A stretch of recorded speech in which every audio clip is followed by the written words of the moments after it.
Member of Parliament Chandra Arya has been saying this guy, Justin Trudeau, Angela Merkel opened the doors. He's not been able to give us in 2015. He said, come everybody, come settle down in Germany.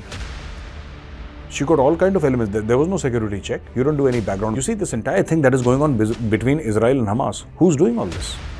Who's doing all this? Which is the power behind? People say Iran, but which is the power behind Iran? Which is China. Jai Hind friends, I'm Major Gaurav Arya and you're watching the CHANAKYA Dialogues English. Like this video, subscribe to our channel and don't forget to press the bell icon. Member of Parliament Chandra Arya of Canada says that the Khalistanis, have again been threatening. There is this Lakshmi Narayan temple that they want to threaten, they want to, deface. And Khalistanis keep on doing this. I'll come to why they do this. That's also a very important point, the why part of it. But he said that like a broken record, I've been going on and on and on and on, telling the Canadian authorities that you must do something about it. See, I'll tell you what, ladies and gentlemen, everybody, respects the fact that people must speak up. Every civilized country respects this fact. But there are boundaries. The Indian Constitution says that there are boundaries to free speech. I mean, when people were protesting in Canada, it was Justin Trudeau who declared an emergency and had people put into prison. And they were beaten by the cops in Canada. Canada, the most liberal society, as Justin Trudeau says. This has happened in Canada. And it's happened very recently, a couple of years back. What I'm trying to tell you here is that, if somebody is protesting against the High Commission in Canada, if Khalistanis are protesting, let's be specific here. Let's say the Khalistanis are protesting outside the High Commission.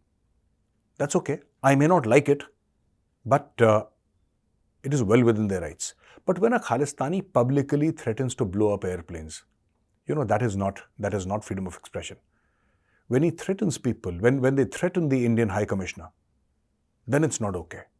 When you put up, it will start in India and Canada must realize, Canadians don't realize. It's very easy for us to start harassing your High Commissioner in New Delhi. Somebody just puts up his photograph and this guy will never be able to leave the embassy. Nobody will touch him. He's our guest. Nobody will touch him. But yeah, he'll be extremely stressed. He goes out somewhere. There'll be people watching. Don't do this, Canada. I mean, our temples, they are our sacred places. And Canada must understand that you cannot allow a set of criminals to specifically target temples. And this is what Member of Parliament Chandra Arya has been saying. This guy, Justin Trudeau, is a complete loser. He's not been able to give a sense of safety. I mean, Indians are being threatened there. And the Khalistanis made a threat that Hindus leave Canada. He did absolutely nothing. Because his biggest supporter in Parliament is a Khalistani terrorist, masquerading as a politician. His name is Jagmeet Singh. Here is his photograph. This Jagmeet is a Khalistani terrorist. And the day is not far when Jagmeet is going to put a bomb on a flight. Jagmeet is well capable of doing that. Jagmeet is a terrorist. He's a bona fide terrorist. That is why he's supporting the Khalistanis. So my question here is, how far is Canada going to say that, okay, threatening of Hindus, threatening to kill Hindus, defacing their places of worship, violence against Hindus, how long is it okay? Because, there will be repercussions. I'm trying to reason with Canadians. There will be repercussions. And you may not like those repercussions. And I think Canada must step up now. Justin Trudeau must step up. If he's incompetent, he may as well resign. Actually, I'll tell you the thing amongst Indians is, with regard to Canada, it's never been important to us.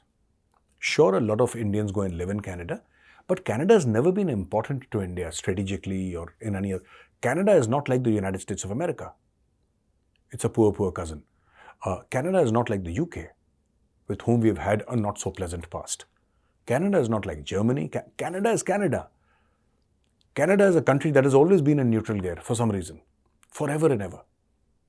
But I think it's incumbent upon the Canadian government to realize that it should give protections to a certain number of people who are being deliberately targeted by another bunch of criminals. Now, here is what this Member of Parliament said.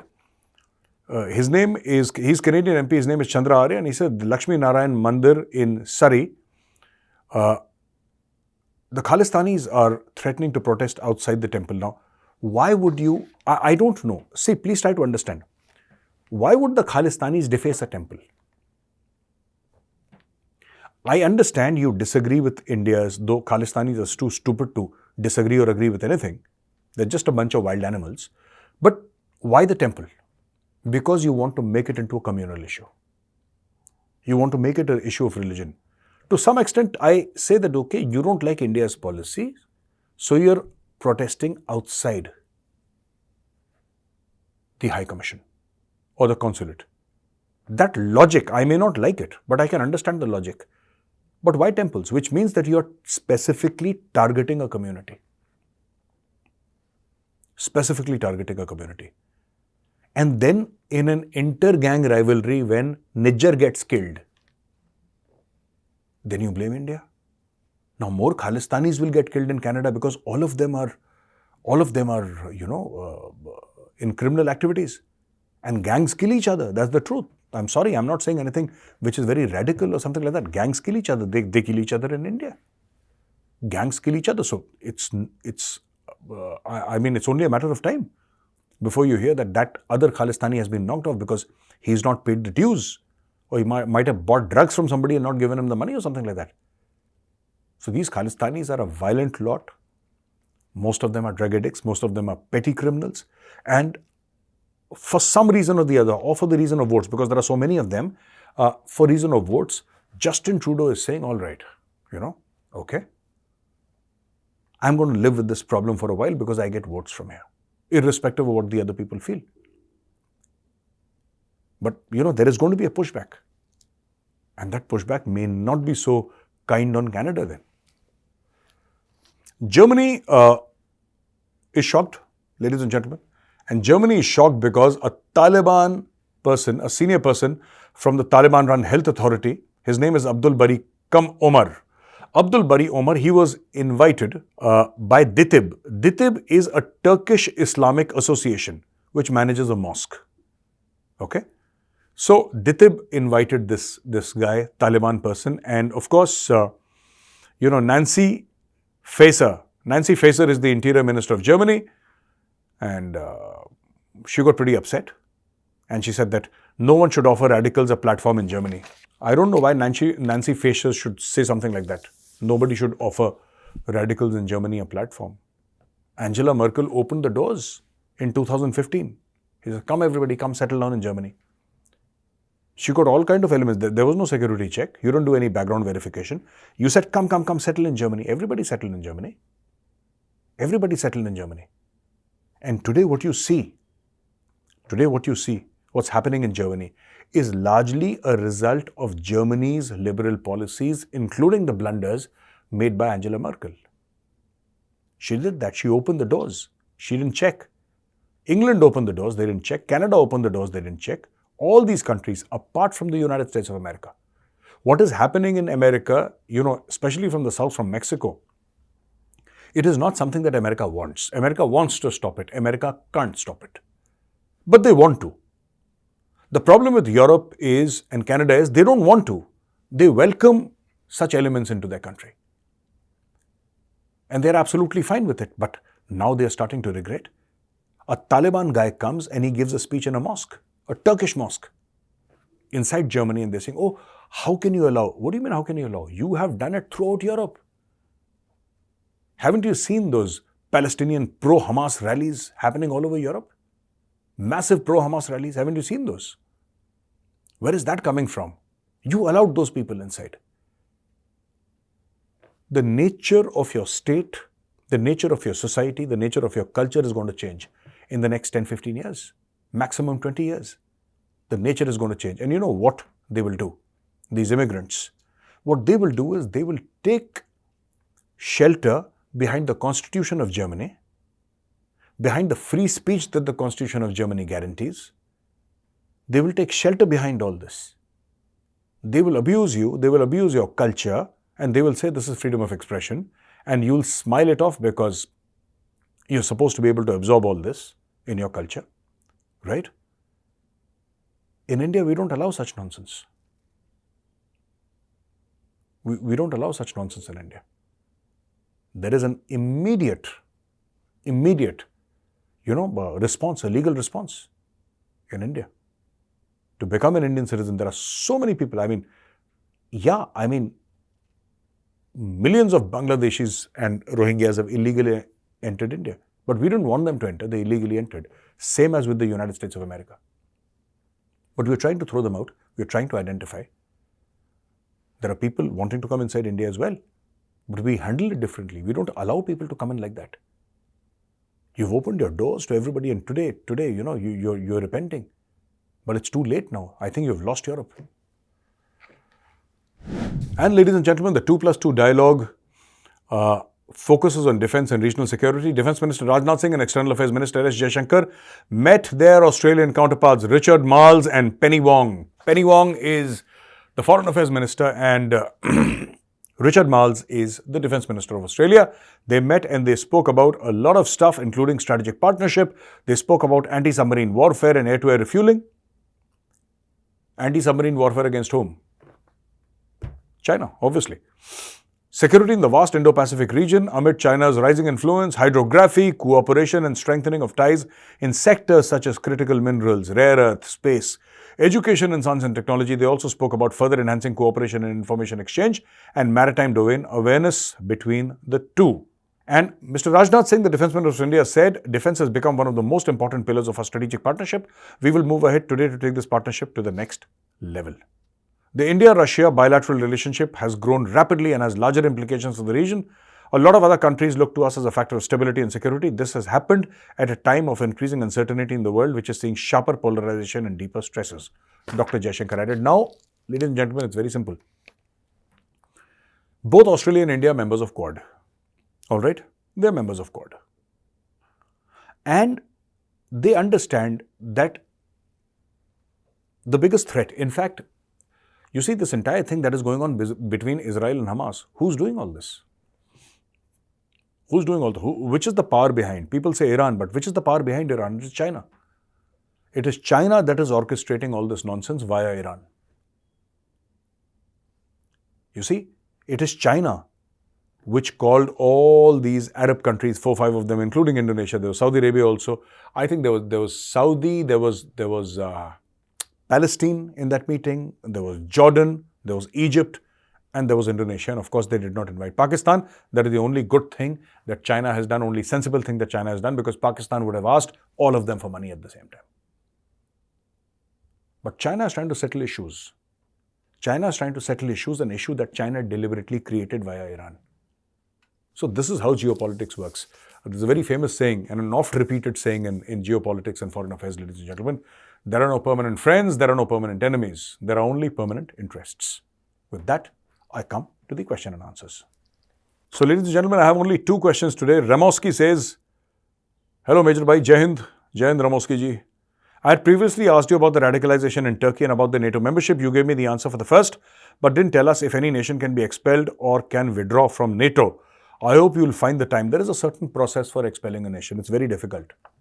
You can expel anybody who's a member of anybody, or any platform for that matter. Tomorrow, if you want, you can expel China actually from any of the groupings. But then it requires fantastic gymnastics. So this is not something that is easily done. I mean, let's say it is impossible. So there is always an exit route. If Turkey wants to leave, that's much simpler. Turkey can simply leave. Nobody is stopping Turkey. But if people want to throw out Turkey, then it's a huge, long and circuitous route. It's not easy at all. Hi, Major, do you think it was the Houthis that raided the ship? I don't think they raided the ship before, and those men really look like they knew exactly how to take a ship. Could it have been Iranians? No.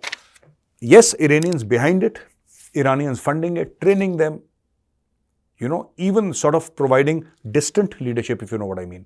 But if you think that that ship was actually hijacked by Iranians, I don't think so. I don't think the Iranians want to get involved directly because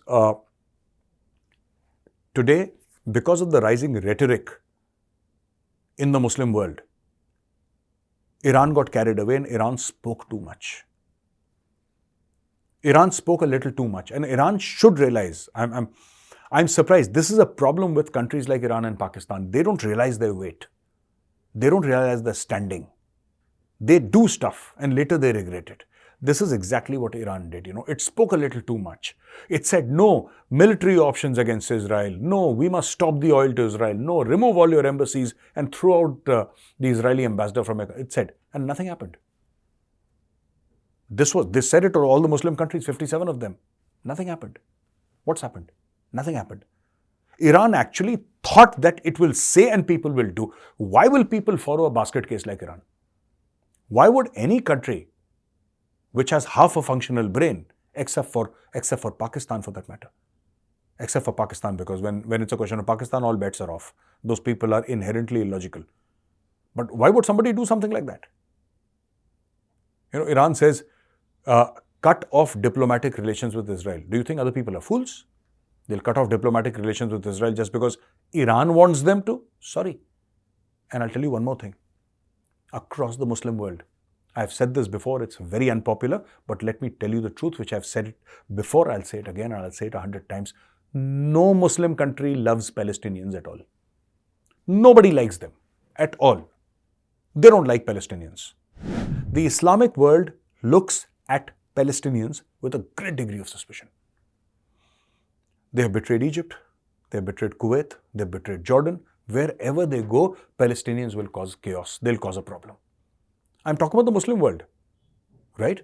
Because they were taken in because they were Muslims. Because a Muslim country, like Jordan said that, yeah, you're also Muslims, we are also Muslims, Asi Musalman, tusi Musalman, aa jao, come. Palestinians have a habit of stabbing everybody behind the back, Kuwait gave them a roof on their head. Kuwait was the one that fed them, that sent their kids to school. But when Kuwait was invaded by Saddam Hussein, all the Palestinians actually supported Saddam Hussein. Then they had to be kicked out of Kuwait. This is normal with Palestinians. Wherever they go, they will betray. That is their first instinct.